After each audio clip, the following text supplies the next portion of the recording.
हे बघ, मी तुला समजावून सांगते तुझं का फायब्रॉइड काढायला लागतंय आणि तुला तक्रार का होतीये.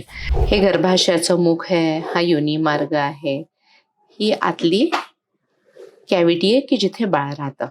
आता आपलं फायब्रॉइड पहिल्यांदा मसलमध्ये होतं, ते आता ह्या साधारण 4 महिन्यापासून ते इकडे वाढलंय, त्यामुळे ते आता असं दिसतंय. तर हे आतल्या साईडला वाढलंय. आतल्या साईडला म्हणजे जिथे गर्भ राहतो तिथे.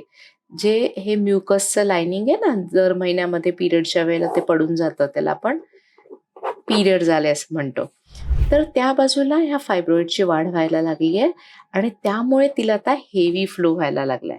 त्यामुळे आपल्याला हे हिस्ट्रोस्कोपी म्हणजे गर्भाशयाच्यात आपण दुर्बीण घालणार आहोत आणि हे आपण फायब्रॉइड काढून टाकणार आहोत. मग तुझ्या ज्या तक्रारी आहेत, म्हणजे आता तुझा फ्लो हेवी व्हायला लागलाय, दिवसातून तुला 5-5, 6-6 पॅड्स बदलायला लागतात, ते सगळं बंद होऊन जाईल.